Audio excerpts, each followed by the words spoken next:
Hello po, welcome po sa aking video. Ngayon po is papakilala ko lang po ang bago ng Algo Laser na Alpha MK2. Si Alpha MK2 po is 20 watts na po siya. Si Alpha MK2 po, touchscreen na rin po siya. Yes po, touchscreen po si Alpha MK2. Ngayon po, ano po ba ang advantage kung kayo ay naka MK2? Si MK2 po, pwede po siyang i-operate kahit wala pong PC or cellphone. Yes po, machine lang po is pwede na po tayo makapag-engrave at makapag-cut. Ito po.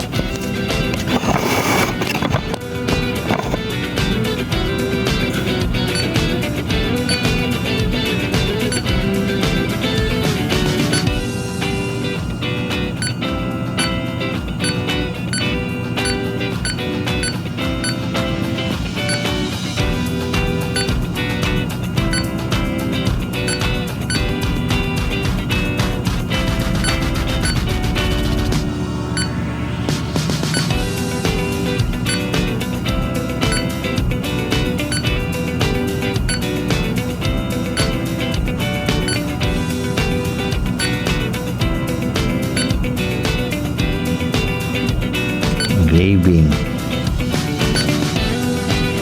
Ayos. Okay na. Processing. Ito po is magpo-focus na tayo. Pero naka-focus na po kasi siya eh. Next. Ayan po. Saan mag-eng tapos frame po natin. Maliit lang po pala. Balik po natin. Pwede nating i-resize.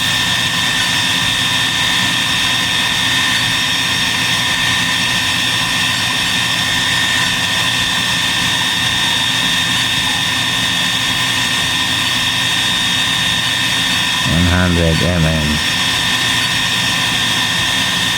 Kaya na po, para sulit natin. Click ulit po yan. Frame natin. Yan. Click po natin yung next. Okay. Yan.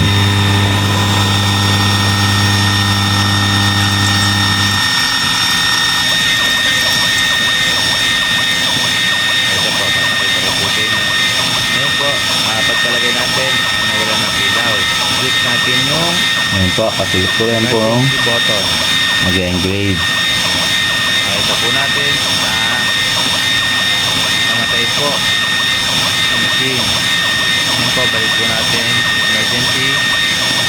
Itong isang advantage po ng Alpha MK2, kung kayo ay naka Alpha MK2, confirm is pagka nagkaroon po tayo ng brownout,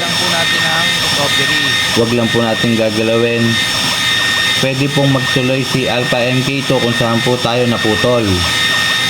Yes po, pwede po tayong mag-continuous ng pag-engrave kung saan po tayo nag-stop during brownout. Papakita ko po sa inyo mamaya kung paano po yun.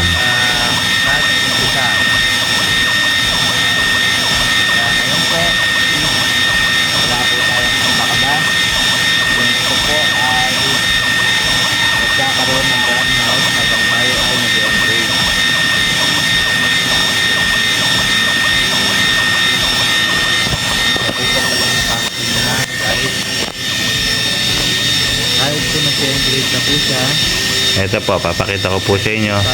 Ngayon po, pagpalagay natin, nawala ng ilaw.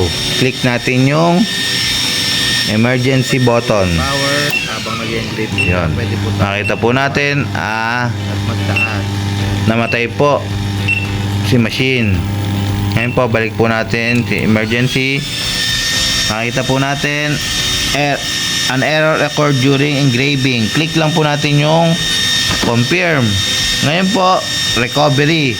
Click lang po natin ang recovery.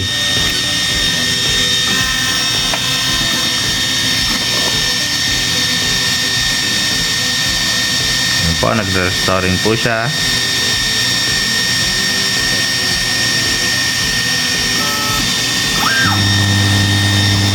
Yes, nakita nyo po kung saan po siya nag-stop. Doon din po siya nag-umpisa. Kaya ngayon po is wala po tayong kakaba-kaba kung ito po ay magkakaroon ng brownout habang tayo ay nag-engrave.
Isa po pa palang function niya, guys.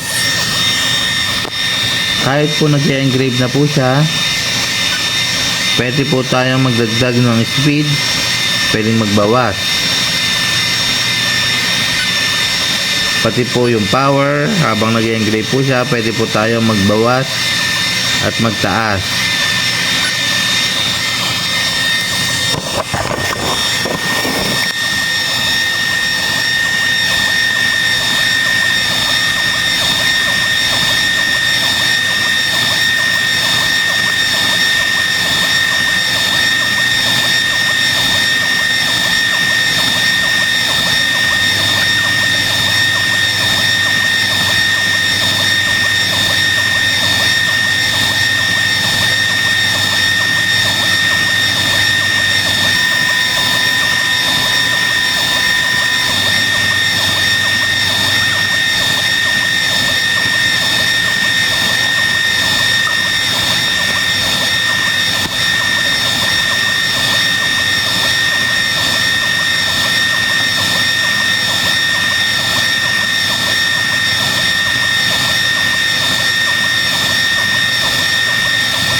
Ganito kalakas guys si MK2 18.8 oak wood.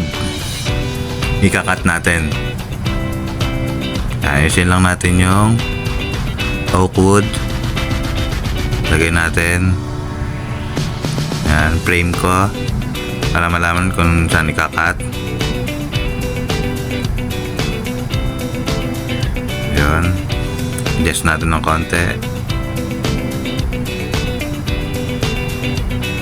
Yan.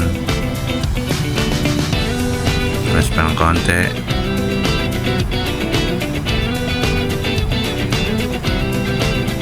Yan. Yan. Makikita nyo. Pass 3 lang. Tapos 200 speed. Power 100. Start na natin. Nakikita natin Alpha MK2. Ganyang kalakas si Alpha MK2 Oakwood 18.8. 3 passes.